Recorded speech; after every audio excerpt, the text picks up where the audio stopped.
ก็มาอัปเดตมื้อนี้เป็นข่าวดีเขาสิมาเจาะน้ำบาดาลเนาะพี่น้องเอ้ยก็จะมาบอกเพิ่นแต่เช้าๆว่าเขาสิมาเจาะน้ำบาดาลพี่น้องเอ้ยนี่พี่น้องเพิ่นก็มาเยี่ยมมายามเบิ่งดูมาแต่อันนั้นเพิ่นบ่มาแต่ในบ้านเนาะสบายดีมาหยังนะมากินดอง มากินดองโอ้กินดองโอ้กินดองบ้านไหนน่ะบ้านใหม่นี่เด้ ไปซื้อแบตโทรศัพท์สบายดีสบายดีเอ้าสบายดีไอ้บันสบายดีดูสบายดีเฮ็ดหยังกินวันนี้แต่เช้าเลยสิอ้อมไก่สิอ้อมไก่โอ้ไปได้ไก่มาจังไดอันก็มาแจ้งข่าวดีเด้อมื้อนี้เด้อเจ้าสิได้อันสิมาเจาะน้ำบาดาลให้แล้วก็สิพาไปซื้ออันแยงเด้อซื้อดังสอนอยากได้อันน่ะบ่อยากได้ดังสอนเนาะอยากได้แห้งอันบ่อันไปหาสอนปลาสอนกุ้งสอนปลามาอันสู่ลูกสู่เต้ากินเด้อถ้าได้มาแล้วก็ผู้ใหญ่เพิ่นตั้งใจหรือได้อยากให้เจ้าอันมีเครื่องมือหากินเนาะต่อไปเขาก็สิบ่ได้ไปซื้อแล้วถ้ามีเงินเขาก็เก็บไว้บัดนี้เด้อถ้าเอาเงินให้มาแล้วก็ดูแลเงินไว้ในยามจำเป็นเด้อ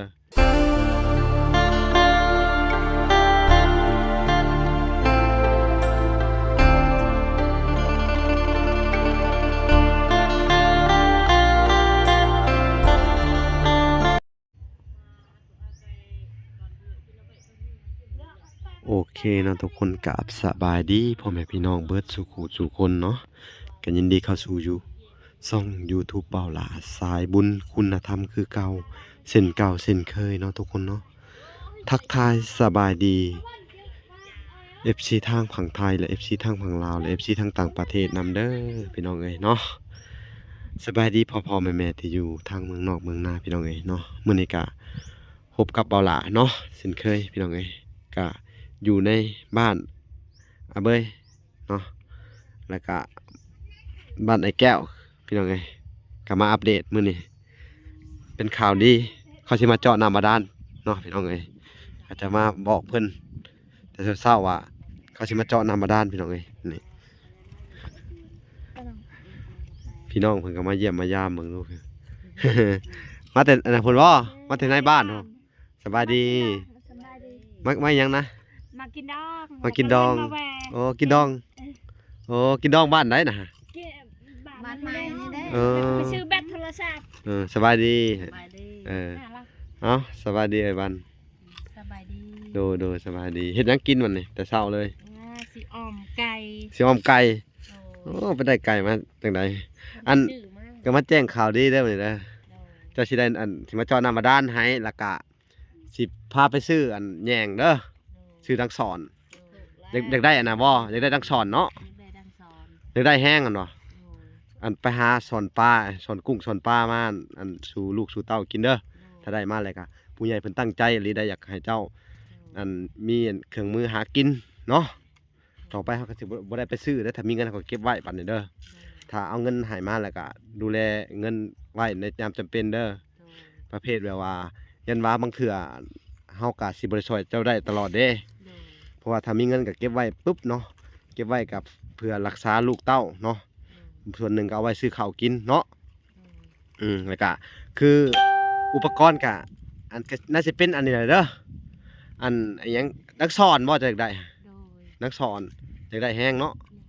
มองก็เอาน้ำอีกด้านนึงสิซื้อให้ทางไอ้แก้วเพิ่นบ่ฮู้ว่าเพิ่นสิเอาอันมองอันหยังแน่มองนี่ใช่สิพี่นั่นนี่นะโอ้เอาเบยก็มาแต่เช้าแท้โอ้สบายดีเนาะ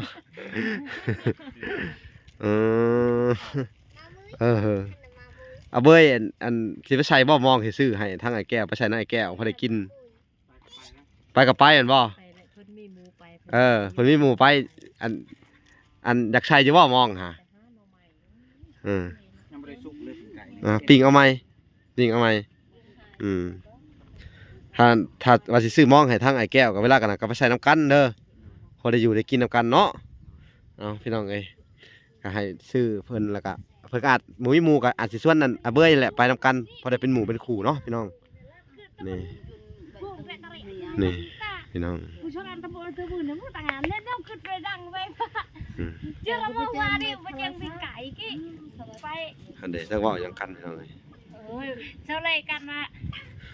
าเห็นเขาไปซื้อของกินแล้วก็ตามมาว่าอยากเห็นเฮือน โอ้ จัง บ่ได้ฮู้เนาะ ว่าอยู่ ใน ได้ ไส รู้ว่าเราอยู่นี่ เป็นได้เชิญอยู่นี่เบิ่งดูคืออยู่บ่ ม่วน ม่วน บ่อันเบิ่งดูเป็นตาอยู่บ่เบิ่งดู เป็นตาอยู่ อืมอันนี้ก็ พายุเลย พออยู่ว่าซั่นนี่ แม่น อืม ได้เท่านี้ก็แล้วก็ดีใจเลยว่ะ ดีใจเนาะ แม่น ถ้าเพิ่นมีบุญเพิ่นก็สิได้ใหญ่กว่านี้เด้กำลังสั่งเสามาให้เพิ่นอยู่นี่ แม่นเลย สั่งเสาเฮือนสั่งเสาดินมาอยู่ ขอบใจหลาย อืมนี่ทางอาเบยกะมึงดูหะสิได้ห้องนงห้องน้ำ ๆ ทางอาเบยกะทางอาเบยกะสิได้หุ่นเสาเฮือนใหญ่ก็มาเลยมื้อหนึงก็สิมาอีกอ่า ไปเฮ็ดกิน ขอแต่เป็นคนดีเท่านั้นล่ะถ้าว่าบ่ดีแล้วก็ยอมเลยเฮาก็สอยหยังบ่ได้ แม่น อ่านี่นี่พี่น้องเอ้ย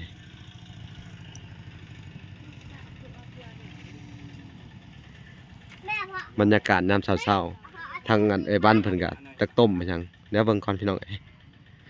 ต้มหยังเด้มื้อนี้เนาะ ต้มดอกติ้ว ต้มดอกเตี้ยวโอ้ลวกดอกเตี้ยวอีกแล้วพี่น้องเอ้ยสิเฮ็ด ออมใส่ไก่ เฮ้อ ออมใส่ไก่ โอ้ฮอมันก็ขัดรสชาติแล้วเฮามาต้มก่อนบ่จังไส มันเปรี้ยวเกิน เฮาต้มน้ำมันออกก่อนเนาะมัน น้ำออก มันเปรี้ยวเกินนะมันสมเกินพี่น้องเอ้ย อย่าหริง อ๋อพี่น้องเอ้ย แม่เขาลำพี่เพิ่นเลย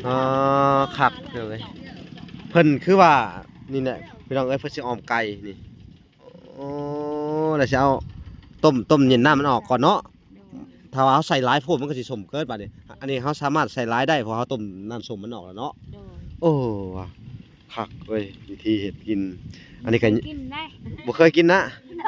ย ถ้ากินน้ำลาวเด้อ บ่เคยกิน ถ้ากินน้ำลาวเด้อ อิ่มแล้วกินลาบหัวอิ่มเลย กินลาบหมูก็ลองกินอันออมไก่ใส่ผักติ้วลองเบิ่งดูแซ่บอยู่ดอกเราเฮ็ดเนาะ เฮาบ่เคยกิน เราเฮ็ดเป็นอยู่ดอกเพราะว่าอยู่บ้านเจ้าเฮ็ดกินบ่อยบ่เพิ่น โดย เฮ็ดกินบ่อยเพิ่นว่าพี่น้องเอ้ย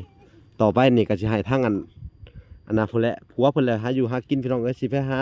ซื้อหมองซื้อหยังมาให้ ฮะ อืม ทะเลในเจ๊นะ ซื้อหมองซื้อหยังมาให้เพิ่นพี่ บ่ น้อง ไกล เอ้ย นึงอะก็นึงวิวก็ไวหน่อยปะทางเลยทางลุมเลยกะตะบนนาวิวก็ไวกะว่าหน่อยปลาบ้างละเจ๊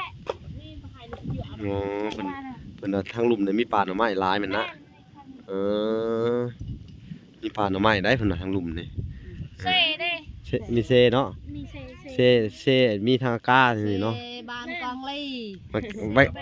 บัดแกงลีมัน น้อยไอ้ยาปะไปปะเพื่องเนี่ยลุมเนาะ นี่พี่น้องเอ้ยก็บ่เข้าใจดอกคือเพิ่นเว้ากันเด้อเอ้ยจักเว้าอีหยัง ว่า เข้าใจหนิดนึง ไปหาหน่อไม้ว่าได้แถวนี้แถวเขตเฮานี่ ได้เนาะแต่เคยมาอยู่บ่แถวนี้ตะกี้ บ่แต่ว่าเขาเคยมาหาหน่อไม้อยู่พี่ เจ้าก็เคยมาทางแต่บ้านน่ะพุ่นเนาะนาท้องพุ่นเนาะ แม่ โอ้แล้วนี่น่าจะเป็นป่าหน่อไม้เนาะ เขานี่ก็มันมีทางเขาไป อืม ไหนจริง ทั้งสองไอ้น้องเพิ่นก็พากันกินข้าวพุ่นน่ะได้กินหยังอะนะฮะ กินไก่ จาอากา กินกะปิ้งปลาน้ำปิ้งไก่ จาตรวยจะคือว่าปิ้งปลาหมูแมน ใส่เนาะเขาสิ เป็นจาตรวยนะ รวย จาตรวย Jam tuai ได้บอลแต่ว่านาฬิกาเอาฉันตะก็ดงเงินนะ Hãy sarong xian tuai hết ya ดงเนื้อน่ะ พี่น้องเอ้ย ดงในจกสมัย กับบรรยากาศยามเช้าๆเนาะดอกฟักติ้วก็ยังพอได้กินพี่น้องเอ้ยพุ่นดอกฟักติ้ว บ้าเอาเผื่อบ่ Xian tuai tak tahu เผื่อบ่เผื่อบ่อันไหนดงเนื้อแล้วปัตตานี Dong hoa trời rồi chụp sụp จืดนะไปจ่วยดอยเผื่อจ่อยก่อนเลยสิบ่ยังเนื้อดอย Trời เราดีดาวจ่าย Lại mà lưỡi tao mày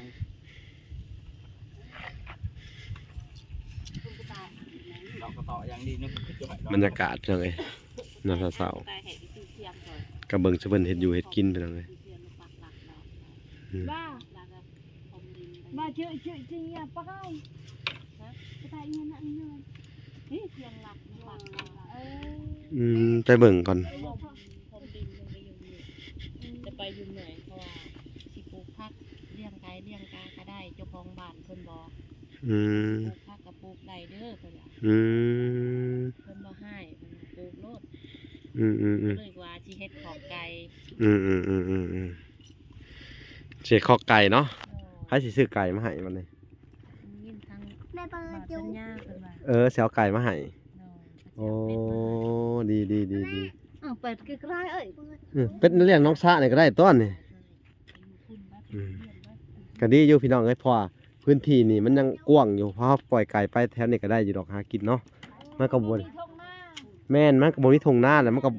บ่ได้ปนกับไก่ไผเนาะบ่ได้ปนกับไก่ไผ แม่มาพาไปคิดไปหายืมคุยเขาไม่ใช่นะอันนั้นไปยืมคุยเขายืมเท่าก่อน นี่พี่น้องเอ้ย ว่าพาลูกไปว่าสิเฮ็ดกินพาลูกไปอันนั้นก็ไปเลย หนึ่งข้าวแต่เช้าพุ่นเนาะพี่น้องเอ้ย ให้กินก่อนกับนั้นนี่ก่อน กินโลด บ่เว้ยก็กินข้าวอิ่มแล้วบัด น้ำแข็งตำหวานยังบ่เปื่อย วันนี้เฮาสิอันน่ะบ่บัดนี้ นี่ก็สิเอานี่ใส่เลย เฮาคั่นออกนิดนึงเนาะ บ่ได้คั่นแล้ว เอาใส่ คั่นมันก็ผสมแล้วมันก็หมด ออมไก่ใส่ผักติ้วโอ้ยแซ่บต้นนี่พี่น้องเอ้ย บางทีตอนเรื่องที่มันทำเนี่ยตอนนั้น ตะนาวแล้ว มันที่นอนเรื่องเด็กตอนเหลืองขายตอนเศร้าที่ตอนแบบอะไรอันนี้ดีแบบนี้อันนี้ดี ไปได้แนมเปิดสิ่งเตือจวนนะ ตอนเราอยู่เต็มดูมาเส้นตะให้มันมาไหวเด้อเบ้ย บ่แก้วเพิ่นไปตลาดเนาะไปรอตลาดพี่น้องเอ้ยมื้อนี้จะให้ทางมันบ่าวแก้วเพิ่นไปอันน่ะพี่น้องเอ้ยไปยืมถั่วพุ้ยอันนั้นทางอันพี่ทางน้องเพิ่นยันมีอยู่ทางนี้เนาะมีเด้อเรามีบ่พี่น้องอันนี้แถวนี้ ยักเขามียักบอ ถ้าบ่มีก็จะสิได้ระบาดเนาะเพราะว่ามื้อนี้รถน้ำมาด้านเพิ่นสิมาได้ทางใหญ่ทางเอาเบยก็เอามาก็ได้สองทางเอามาตักเป็นคู่กัน แต่ว่าตั้งน้ำน้องซาตั้งเฮาต้องไปอันน่ะไปถามเพิ่นก่อนได้ไปขอน้ำนำเพิ่นก่อนบ่ว่าเพิ่นอยู่เฮือนหรือบ่เฮาจะบ่ฮู้เฮือนเพิ่นจะเฮ็ดได้จะเฮือนเพิ่นอยู่ไสพี่น้องเอ้ย เบยลูกยักษ์อยู่บ่เพื่อนเขาเจ้าของสระนี่ ตีดองพวกมาเนี่ย เป็นน้องร่วงบ่ได้เป็น ดองพวกมา มันก็กระดังกระดัง พวกมาก็ตาม น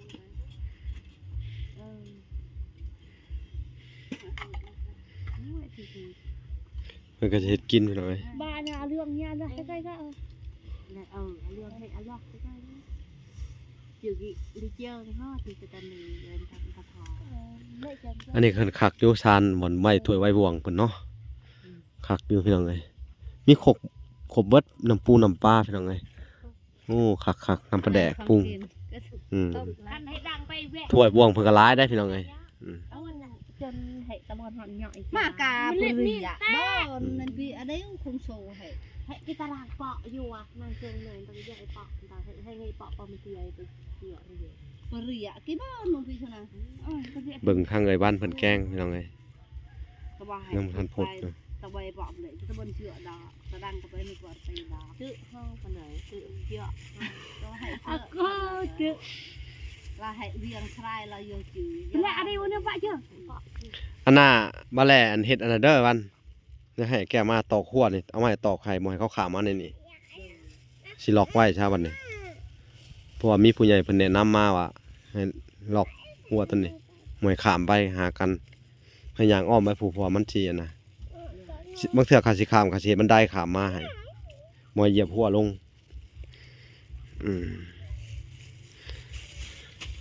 ของเจ้านี่ก็ต้องต่อไปก็ต้องไปหาตัดละหัวเบิ่งเด้อตะหัวมาเฮ็ดเฮ็ดอ้อมนี่แหละอันนี้กระจงทางปะนี่บนอันเลี้ยงเป็นเลี้ยงไก่เจ้านี่เพิ่นเรื่องน้ำบาดาลนี่ เขาต้องถามเพิ่นก่อนพี่น้องเอ้ยว่าสิเจาะบนใดเนาะเพราะว่าถ้าสิเจาะอันนี้ก็ดีนี่ แต่ว่าย่านดินเฮาถมใหม่พี่น้องเอ้ยเวลาเพิ่นสิหายน้ำไปแล้วมันสิบวมออกไปพี่เลย จับข้างๆมันก็ได้ อืม อู้เจาะข้างๆ เพราะว่าดินอันนี้ดินถมใหม่ ดินถมใหม่พี่น้องเอ้ย แล้วเอา เวลาน้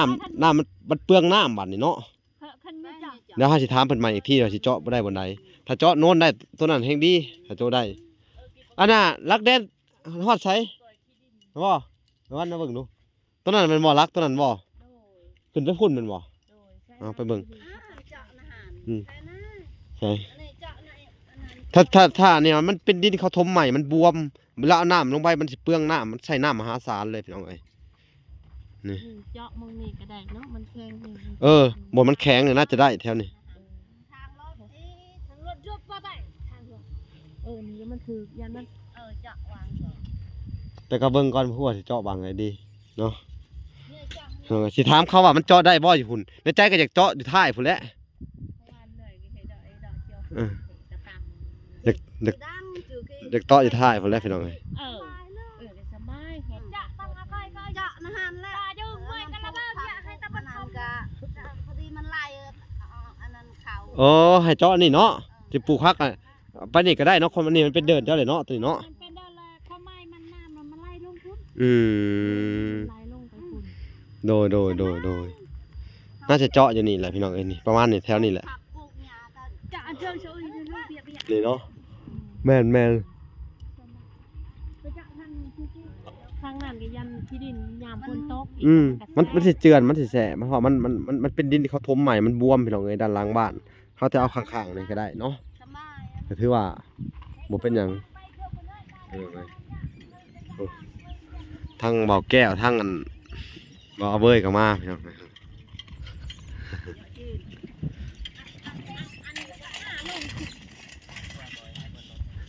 ป็นอะไรมาสบายดีมะม่วงได้มาแต่ใช่อันนี้ฮะ น้องวงสุกได้ ม่วงสุกป้ามะม่วงเริ่มสุกแล้วได้พี่น้องเอ้ยเบิ่งลองซิมจากหมากมันเนาะ เนี่ยเพื่อนกระเจ้าก็ไงเพื่อนยังไง เขาให้เจ้าบ่พี่น้องกันนะไปถามอันไปยืมพูยมันเล่าอีกเด้อ แต่เราบ่มี ไปละเราถามเบิ่งใหม่เด้อไปเราถามเบิ่งเพราะว่าทางสร้างเพิ่นก็บ่มีพูยครับเพิ่นไปตักน้ำใหม่ๆแม่งพูยว่างเปล่าชักอันหนึง2อันนะไปตักน้ำคนมาให้เขานี่เด้อคนมาให้ทางอันน้ำสร้างบาดาลนี่ทางสร้างจอบาดาลนี่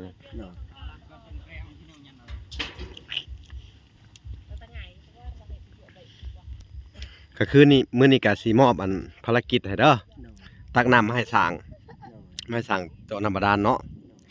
ก็ผู้ดีอันนั่นสิไปขอทางอันน้ำสร้างนั่นแหละเพราะว่า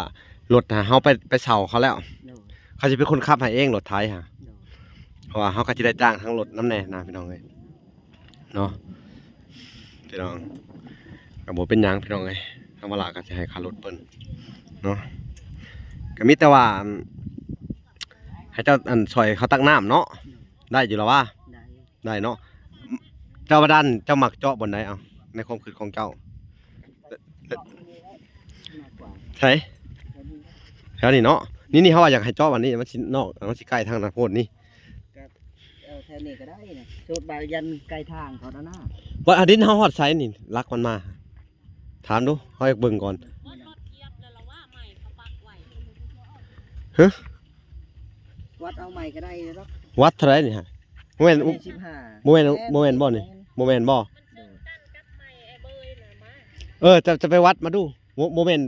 แม่นบ่ดินเขาให้มาฮอดผีบ่ นั่นได้นั่น ลักปักมันเจิดมาฮอดผีบ่ฮอดบ่ เอาตะบนเพื่ออ่อนเลย นี่ เออ แต่จ้าน้อยนึงบ่ นั่นน่ะแม่ไปเบิ่งดูมันฮอดสายดินเฮาสิบ่เฮาสิเจาะเอาไปสิก็ได้นี่เอาเจาะในฝั่งนี้เนาะนี่ฝั่งที่โลดเนาะมันยังเขตดินเนาะนี่เอานี่ก็ได้เนาะได้บ่วะ ของเฮานั่นหลัก มันน่าจะมาพี่เนาะเจาะนี่เนาะ แต่นี่ ประมาณ เขา นี้ ไปเพิ่นไปอยากให้เจาะนะมันไกลกับหนทางนะ แม่นนี่เฮาเอาเจาะครึ่งนี่เอาวางนี่พี่น้องเอ้ยแล้วก็สิปลูกผักในด้านนี้ได้นี่ โดยเพราะว่าด้านนี้สิได้สิปลูกค่ะ นั่นแหละฮะเด้รถไถมาแหละมีแต่เจ้าอันไปถามเบิ่งเด้อ ว่าได้จักหน่วยหนึงก็ได้นะ2หน่วยก็ได้พูยหั่นเด้ออืมอืม พูยนี่สิหายากเลย แบบยืมเขาหั่นนะ เออ ไปลองเบิ่งลองเบิ่งถ้าบ่ลองก็บ่ฮู้เฮาสิช่วยเจ้าบ่ได้และเขาว่าบ่มีพูยเฮาก็บ่แฮงบ่เป็นคนพื้นที่เนาะหรือแนวใด เบิ่งทางมันพี่ใช้พรเด้อ เออ ไปยืมเพิ่นเลยเด้อ เอาพี่น้องเอ้ยก็สิเริ่มเฮ็ดน้ำบาดาลเจ้าเพิ่นก็สิมาแล้วแหละ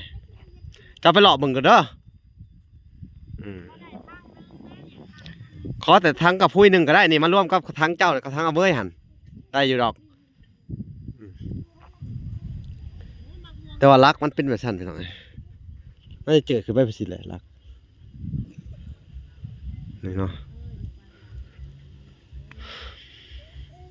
อันนี้ก็เป็นบรรยากาศยามเช้าๆพี่น้องเอ้ย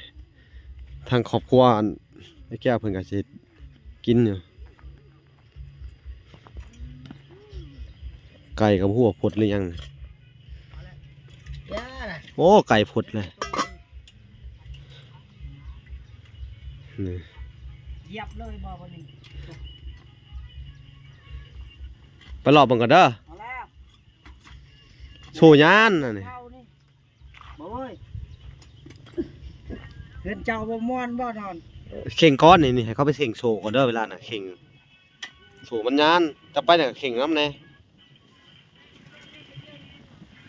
โชว์ยานพี่น้องเอ้ย บ่ตะวันบ่ทางก็คือทางเมียก็สิเขียวค่ะตะวัน เอาทางไอ้แก้วเพิ่นไปหายืมกับพุ้ยก่อนพี่น้องเอ้ยยังบ่ได้ก็เขาบ่ได้ก็เอาทางกันมันได้ทางแหละทางอันทางอันให้แก้วแล้วก็ทางอันไอ้บ่อเบยอันหนึงก็มาคู่กันได้อยู่พี่น้องเอ้ยในการเจาะน้ำบาดาลครั้งนี้เนาะพี่น้องเอ้ยก็สิใช้รถไถเพิ่นไปเซามาแหละพี่น้องเอ้ยก็บ่ยากดอก ไปตะวันตะกุยพอแฮกได้ โอเคพี่น้องเอ้ยคลิปนี้ก็อัปเดตให้ทุกคนได้เบิ่งบรรยากาศยามเช้าๆทางเขตอันบ้านอาเบยและก็บ้านอันไอ้แก้วติดกันอยู่พี่น้องเอ้ยเนาะก็ได้เบิ่งทั้งสองคนเลยเอ้าเฮาก็สิได้ให้ทุกคนไปติดตามตอนเพิ่นสิมาเจาะน้ำบาดาลเนาะพี่น้องโอเคพอกันใหม่พี่น้องบ๊ายบาย